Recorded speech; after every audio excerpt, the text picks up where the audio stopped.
internet chama Marilu Cabanhas. Bom dia, Marilu. Oi, Glauco, bom dia. Bom dia quem está acompanhando aqui o Jornal Brasil Atual. A gente vai falar sobre atos por emprego contra a carestia e a fome que movimentam aqui neste dia 21 de dezembro, terça-feira, amanhã. E é sobre esse assunto que a gente vai falar agora com o Raimundo Bonfim, coordenador nacional da Central dos Movimentos Populares da Frente Brasil Popular. Olá, Raimundo, bom dia, seja bem-vindo. Olá, Marilu, bom dia, obrigado pelo convite. Um prazer enorme estar mais uma vez com os ouvintes da Rádio Brasil Atual e aos telespectadores da TVT. Prazer é o nosso recebê-lo, Raimundo. Bom, a gente, quando fala sobre movimento contra a carestia, logo a gente se lembra, né, do que ocorreu no final dos anos 70, início dos 80, quando a gente viveu também um alto índice aí de desemprego, preços também pela hora da morte, né, popularmente falando, fome. Eu queria que você fizesse, Raimundo, a comparação entre essa época e agora. Olha, Marilu, eu não participei desse movimento, mas conheço muito da história desse movimento, estudei um pouco até pela condição de militante e de dirigente, conheço várias pessoas que estão na ativa e que lideraram esse movimento. A minha companheira disse que foi a primeira atividade política que ela participou, foi de uma marcha em 1983, né? De uma marcha com as pessoas batendo panela, com cartazes denunciando a fome e o desemprego naquela época. Então, eu diria que as condições do povo são até piores do que aquela de 40 anos atrás, né? Então, é por isso que nós, da Central de Movimentos Populares, no final do ano, aí, após as grandes mobilizações que nós ajudamos a construir e participamos, muito preocupado, olha, o que fazer agora? Tem sempre um clamor das lideranças de movimentos, né, dos estudiosos, na linha de que por que não experimentar os atos na periferia, descentralizado, ao invés da gente convidar todo mundo para as praças, para um local central da cidade. Então, combinado, e a partir dos dados, das pesquisas e dos levantamentos, e da nossa experiência empírica, porque nós trabalhamos no dia a dia, nas periferias, nas favelas, nas comunidades, nós falamos quais são as questões que mais preocupam as pessoas, que mais afetam, que as pessoas mais estão preocupadas.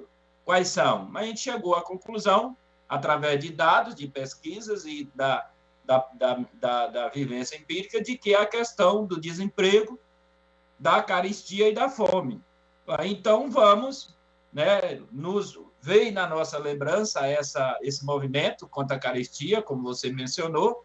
Falamos, vamos experimentar fazer umas marchas, né, umas ações nas periferias com esse tema.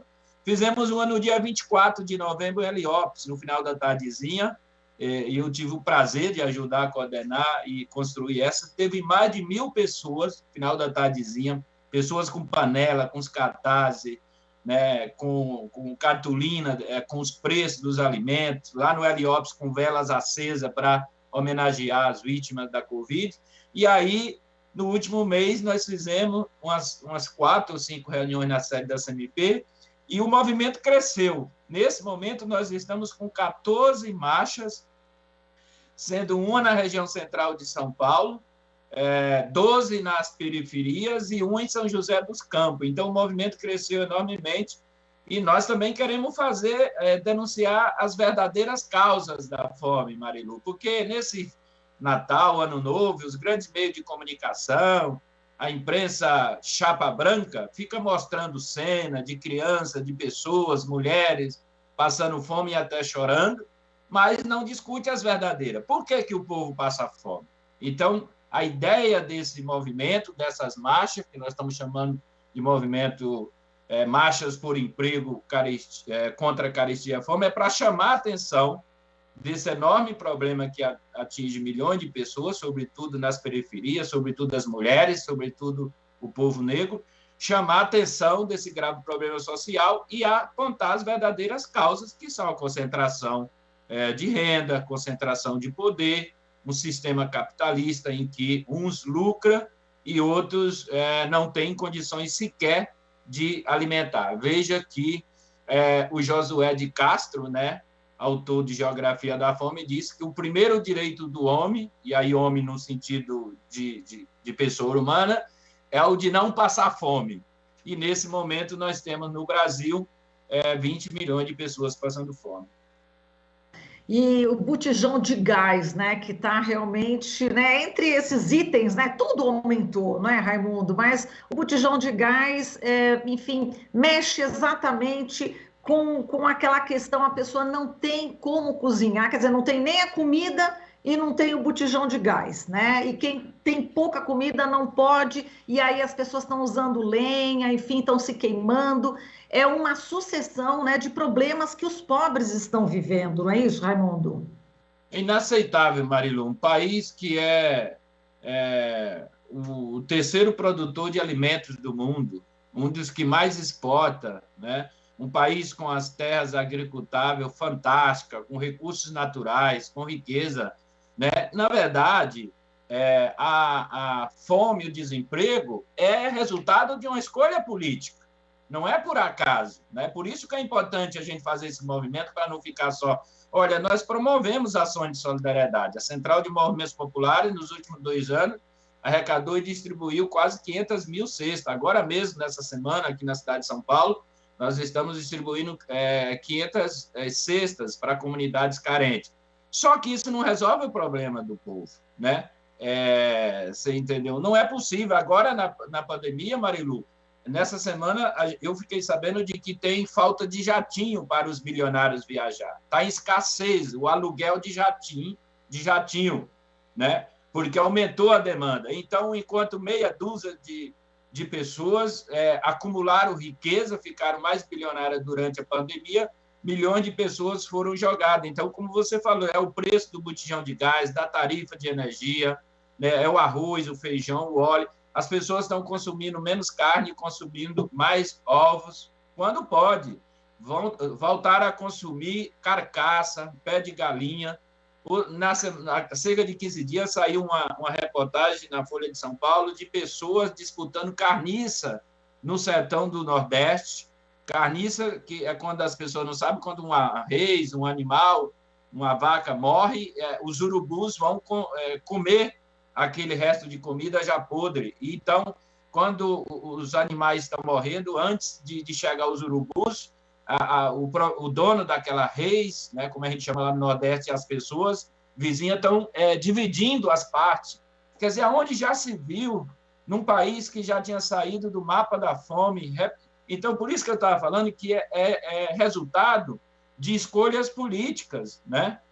A fome, o desemprego, e a miséria nesse nosso país. O governo federal acabou com o Conselho Nacional de Segurança Alimentar, acabou com a Conab, que regulava os preços, né? Não tem apoio à agricultura familiar, quer dizer, o apoio é só para o agronegócio, com veneno. As comidas que chegam nas nossas mesas nas cidades são caríssimas, envenenadas.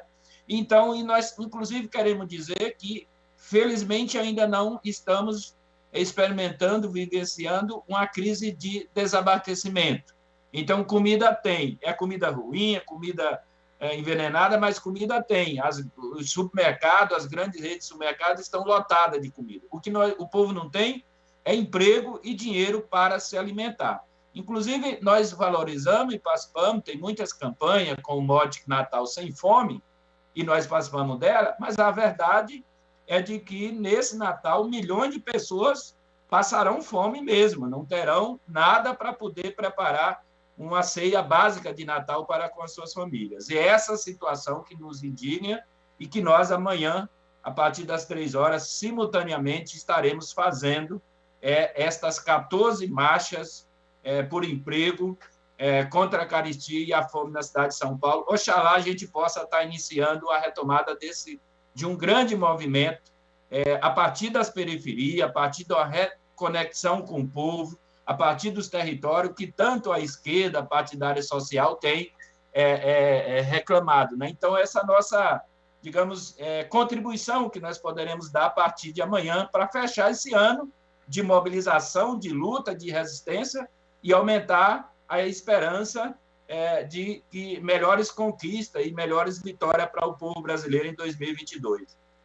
Exatamente, eu estava lembrando justamente dessa cobrança, Raimundo. É preciso estar na periferia, é preciso estar junto do povo, e como esse ato exatamente vai nessa direção, né, Raimundo? A gente lembra das comunidades eclesiais de base, né, do próprio Partido dos Trabalhadores, enfim, que estava ali exatamente na base, né, partidos de esquerda, e é muito importante, né, Raimundo, estar ali na periferia onde a população está sofrendo. E eu estava vendo aqui a programação que vocês vão desenvolver amanhã, e no final de cada marcha vai ser lida uma carta aberta à população, né?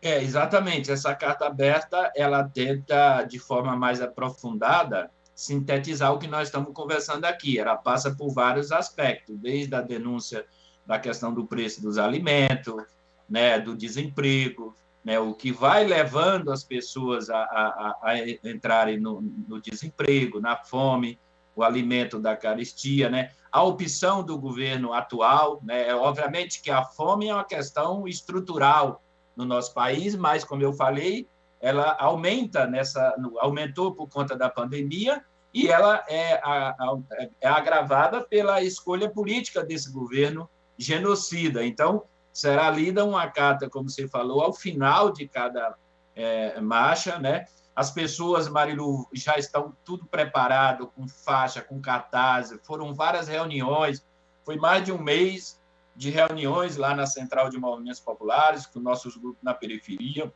Eu participei de algumas reuniões de organização desses 14 locais. O pessoal está tudo organizado, com panela, com faixa, com ossos, né? Vai ser muito bonita, do ponto de vista, infelizmente, é um tema que nós não queríamos estar atuando, né? Mas é necessário fazer nesse final de ano esta ação. E é isso, quer dizer, também para atender esse reclamo do ponto de vista de metodologia, do trabalho de base, do trabalho do território. Quer dizer, a campanha contra a carestia foi impulsionada muito, como você falou, pela Igreja Católica, a Teologia da Libertação. Aqui em Sapupemba, inclusive, nós conseguimos, alguns padres vão participar da nossa marcha lá de Sapupemba. Na Zona Sul, que o movimento contra a carestia foi muito forte, lá também tem uma marcha no Capão Redondo, os movimentos, as ONGs ali, a gente conseguiu articular. E então, bairros exatamente em periferias extremas, né? Grajaú, Capão Redondo, São Miguel, São Mateus, Sapupemba, Butantã, Tucuruvi, né, em vários pontos da periferia e uma marcha na região central. Então, nós estamos muito contentes de nós termos conseguido articular esse movimento dentro de um mês, e, assim, foi no crescente, né? Foram as primeiras decisões, assim, nós estamos muito contentes e achamos que nós daremos uma grande contribuição para denunciar as verdadeiras causas da fome, do desemprego, né, e da miséria que assola milhões de pessoas. Exatamente, é super importante essa mobilização, essa movimentação da panela vazia, como você falou, né, em Heliópolis. Tivemos também supermercados, né, em Recife, a ocupação de supermercados também, é sempre muito importante. Agora vamos falar aqui de política eleitoral, rapidinho. Vou repercutir com você aqui, Raimundo, aproveitando a sua presença. A pesquisa Datafolha revelando que metade da população brasileira considera Lula o melhor presidente que o país já teve. Lula ficou com 51% e Bolsonaro com 11%, né? E é interessante que a faixa etária dos eleitores de 16 e 24 anos, né? Enfim, é que tem o maior, enfim, que deram mais, digamos assim, votos, né, entre aspas, aqui nessa pesquisa para o Lula, né? Nesse grupo, 61% consideram que ele foi o melhor presidente que o Brasil já teve. E eles eram aí crianças, adolescentes nessa época, né, em que o Lula foi presidente. Eu queria que você comentasse essa pesquisa que saiu agora do Datafolha e também dessa aproximação de Lula com o Alckmin. Teve o almoço, né, ontem, do Grupo Prerrogativos, aquele almoço de fim de ano. Eles, enfim, tiraram fotos e tal, juntos, e Lula chegou até a dizer, né, não importa se no passado trocamos butinadas, né, disse que os partidos é que vão decidir, né, sobre essa possível aliança, Enfim, como é que você vê tanto essa pesquisa do Datafolha, né, dando o Lula, né, como o melhor presidente do Brasil, e também essa aproximação do Lula com o Alckmin? Marilu, então, rapidamente, sobre essa pesquisa, é muito boa e nos, né, deixa muito contente, né, o povo reconhecer. Eu ainda acho pouco, deveria ser mais, porque o que o presidente Lula fez, o que o governo do presidente Lula, quando a gente está falando presidente Lula, não está falando a pessoa só, né, está falando um grupo político, né, que governou o país por 8 anos, e depois a presidenta Dilma, que foi injustamente golpeada, né?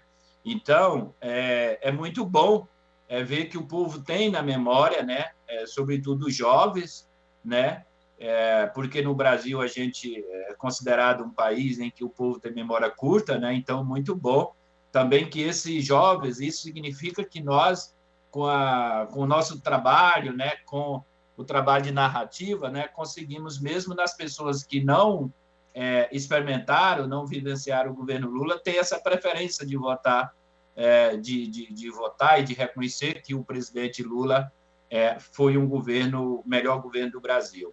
E a questão social, gente, quer dizer, não precisa não precisa nem de pesquisa para você sair nas ruas, para você conversar com as pessoas, como as pessoas lembram do tempo do governo Lula, comparando com o tempo que é agora, né? É um retrocesso assim após o golpe de 2016 sem tamanho em todas as áreas, né? Então é muito importante que o povo considere o presidente Lula como não considera, de fato ele foi o melhor presidente da nossa história do Brasil e temos condições reais de voltar a governar o Brasil com o presidente Lula, né? Muito bom.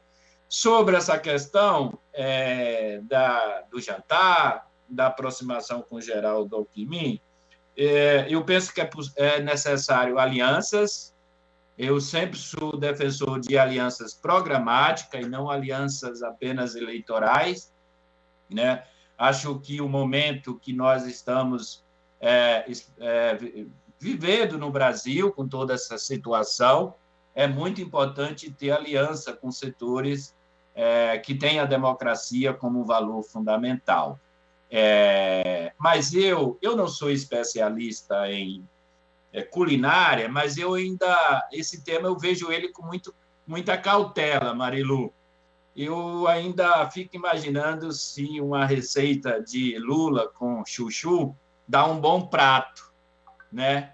Então, assim, eu estou muito cauteloso. Primeiro que eu não estou envolvido nesses debates, nessa discussão, porque me dediquei aqui, após essas mobilizações aí que nós organizamos durante todo o ano, e agora a última, 2 de outubro, e mesmo a do 20 de novembro, a de 4 de dezembro das mulheres, e as 20 de novembro do Bolsonaro racista, eu me dediquei com muita atenção à construção dessas margens. Então, não estou participando, assim, digamos, dos bastidores. Então, tenho observado o que eu tenho visto pela imprensa, comentários e analista político. Eu sei que, independente de aliança, independente do vice, eu considero o vice uma questão importante. Se dependesse de mim, eu acho que o mais adequado seria ter uma vice, uma mulher, e de preferência negra, para poder dialogar com o Brasil real, né, com, de fato, que é a representação do Brasil, mas isso pode ser uma vontade, pode ser uma necessidade, porque a política nem sempre é como a gente quer, mas eu teria mais simpatia por uma vice-mulher e, de preferência, uma mulher negra. O que eu sei é que nós temos que... Não tem nada a ganho, não tem esse discurso de já ganhou, né? A burguesia não deu o golpe, não está destruindo o Estado para entregar assim de bandeja. Para alguns está perto as eleições, para outros está longe. Eu, na minha opinião, tem avaliações para todos os lados, né? Mas eu acho que nós temos que fazer uma campanha movimento, uma campanha militante, né? Uma campanha que não seja só pedir um voto, mas que seja apresentando um projeto, um programa de governo que dialogue com as reais necessidades do povo, que acumule força. Uma eleição com mobilização é uma coisa, uma eleição sem mobilização é outra coisa. Nós precisamos acumular força, aproveitar o horário de televisão, fazer um bom programa de governo. Na minha opinião, tem que constar a revogação do teto de gasto. Na minha opinião, tem que apontar para a taxação das grandes fortunas, das grandes heranças, porque para combater a fome e a miséria precisa de Estado. E Estado só tem quando ele tem recurso para fazer os investimentos públicos, para você qualificar, melhorar os servidores públicos. Então, eu sou dessa opinião. E, Raimundo, já no finalzinho aqui, aos 45 do segundo tempo, vamos falar um pouquinho aqui do Chile. Que guinada à esquerda no Chile com o Gabriel Boric, né? Eu sei que você participou também de campanhas, não é isso? Lá no Chile. Fantástico, Marilu, essa vitória. Eu estava muito apreensivo ontem, porque os relatos, como lá no Chile, as pesquisas só podem ser divulgadas até 15 dias antes, e que eu acho que é o correto, viu? Pesquisa de faltando um dia, 2 dias, elas podem ser manipuladas, né? Então, estava muita pressão, tinha indícios de que o candidato de ultradireita tinha um crescimento forte nos últimos dias. Ontem mesmo, várias notícias de que a direita tinha boicotado, deixado os ônibus em casa, em bairros, em vilas onde o Boric tinha forte apoio, né, forte eleitoral. Eu conversei com a Soninha, da Marcha Mundial de Mulheres, e o Guilherme Bolo, que são 2 pessoas que eu tenho contato no dia a dia, no WhatsApp. Fui pedindo informe para a Soninha e para o Guilherme como é que estava lá. Então, foi muito importante. Eu tenho um amigo chileno que é pianista, né, dos bons aqui em São Paulo. Ele me pediu um vídeo, eu gravei um vídeo, mandamos para lá.